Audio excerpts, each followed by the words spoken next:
Right. Hello, everyone. Thank you for joining this webinar. Today, we're going to be looking at some of the best practices for hosting a webinar. And it's pretty much the pot calling the kettle black here because yours truly is only just learning. But thanks to a wealth of information out there on the internet about best practices and how to go about it, I've managed to assemble, I think, what is considered as most certainly going to be very helpful for us in the next couple of weeks as we go through these webinars. So I'm just waiting for some other folks to join the call. There were a couple of people who indicated that they did want to attend, and I think they might just still need to be logging on or accessing it. One of the things that I'd like to do afterwards is just follow up with folk to see if everyone was able to connect.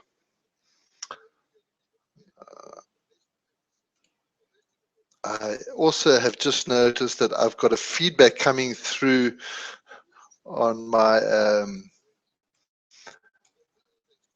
post, so just bear with me.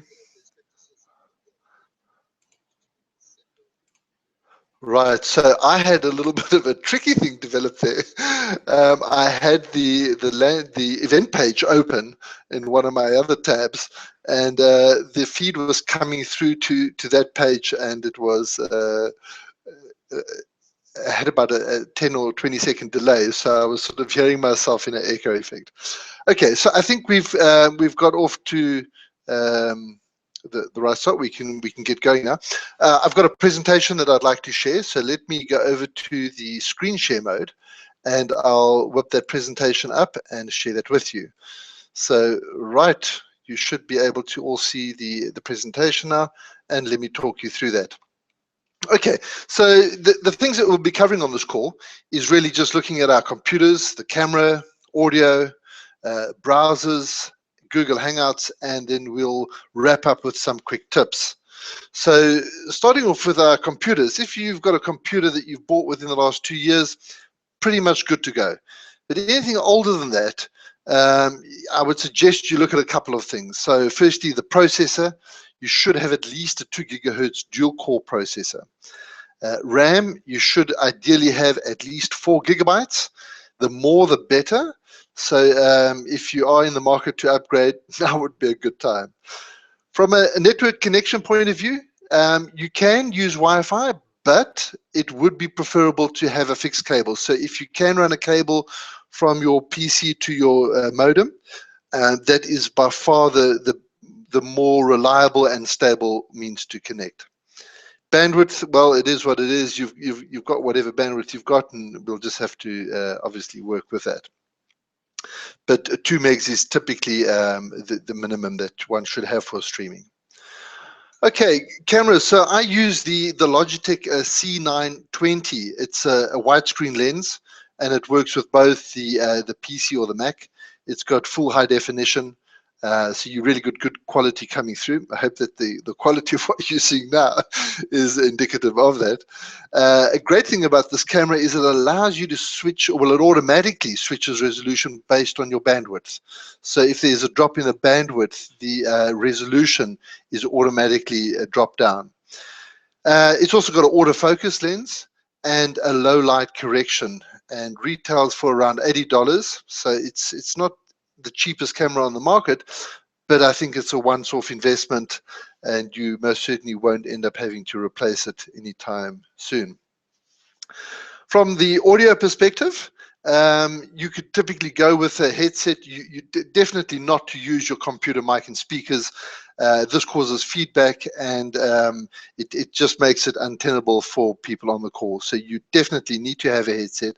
Ideally, go for something that's cordless. Again, a little bit more pricey than obviously the wired solution, but it's not essential.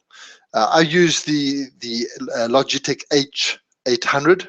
And it's really a great instrument. It's comfortable on the ears, and it's got the little boom mic, which is really good with picking up just the audio sounds as opposed to a whole lot of noise in the background. From a browser perspective, we use Chrome. We use the underlying platform is the Google Hangouts. and that is obviously, being a Google product, works best in a Chrome environment. So if you don't have a Chrome browser, please download and install that. And even if you're only just using it for the Hangouts, then at least that will make sure that everything works well there. When going live, you want to close all your other applications and other browsers. We'll touch on that in just a moment as well. So Google Hangouts, for those of you who are not familiar with the application, it's Google's instant messaging and video chat platform. There is a little tutorial there on Google Hangouts where you can learn more about the product. There are two main instances of it. One is Hangouts on Air, and the other one is just straightforward Hangouts. The only difference being that the Hangouts on Air allows you to record the actual session, whereas the normal Hangouts is non-recordable. There's a great video on getting started. There's at YouTube. You can either copy that link, or I'm sure you could just have a look on YouTube for any video on Google Hangouts. One of the things that you want to install, if it's not pre-installed, is the Hangout Toolbox. This is a nifty little feature that enables you to put a fancy banner at the bottom of the screen. When we flip back to the video feed, you'll see how I've done mine. I would suggest you spend a bit of time just exploring with the menu options, just finding your way around where they are and what the various functionality of each of them entails. So do allow for a little bit of time to get familiar with the product. Okay, let's take a look at some of the quick tips. I did say right in the beginning, cable versus Wi-Fi. Yes, so if you have got an option of running a cable to your modem, please get the cable and rather use that for your connectivity as opposed to the Wi-Fi. Before the event, maybe half an hour before the event, I would highly recommend restarting your computer. It basically just frees up all the memory that's been trapped in various applications, and also it's by the very nature, you end up closing all your programs, and then only open the programs that you're going to be needing during the live streaming session. If you have a second monitor, it's great, because then you can have the presentation on one monitor and you can view the chat session or something else on the second monitor. Now, I've only just recently acquired a second monitor, and the reason for that is because I didn't think that my PC had 2 video drivers. And when I was at the techie shop the other day, I saw this interesting little USB display adapter. So even though I only have one display driver in my PC, this USB adapter for $50 allows you to hook up a second monitor. So if you don't have that, I can highly recommend that as an option as well.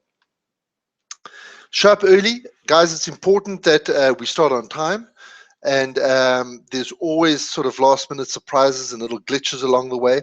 So if you're scheduled to appear on one of the webinars, please arrive at least 15 minutes before the start of the session, and let's check all the audio and make sure that everything is working the way we anticipated for the call. If you're not talking and one of the other panelists are chatting, I would suggest you mute yourself. The Hangouts has got a really nice feature, because if you have used the mute option and you start talking, it then gives you a little alert to say that you're on mute.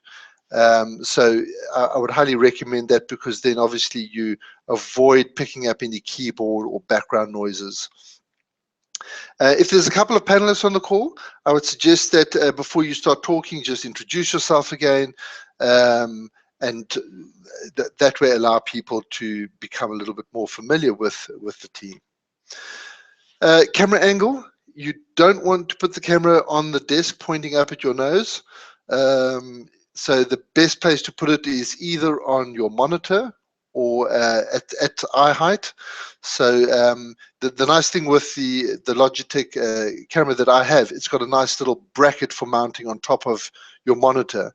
as well as a thread that you could screw a mountable tripod into.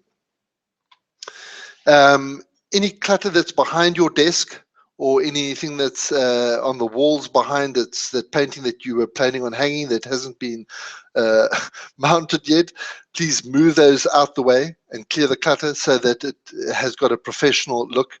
And also just be sensitive to the lighting. You don't want to have bright sun shining in from behind the window, otherwise the contrast will just be very dark. And that's it. So we pretty much covered everything there. I think this is new to a lot of us. So I would just say, you know, let's have fun. Let's enjoy the process. And I think that through this, we can all learn a lot. And yeah, and let's go for it. Okay, so that's a wrap of this session. It's just over 10 minutes. I'm going to switch over back to the video feed. So there you can see the banner coming through, and that banner you can set up with the Google Toolbox. So that was one of the things that I was referring to early on in the session. Okay, so if there's any questions or anything coming through in a chat session, I'll be on the lookout for that. Otherwise, we'll wrap up the call, and a copy of the presentation will also be available after the event. In the normal events, when we're doing the webinar, currently you'll be in the moderator mode, so you'll be, let's call it, not as, you'll be able to interact as well, whereas currently the mode that you'll be participating on this call on is the mode that our customers would be accessing the webinar on. Great. Okay, thank you everyone for joining on the European and Australasia side of the world. It's the end of the day, but I know that for some of our guys in the Americas, your day is just starting. So have a great day and a great weekend when it comes along, and I'll catch up with you again shortly. Please also let me have your feedback on this webinar. It would be great to know what worked and what didn't work. Great, thank you. Have a good day. Ciao.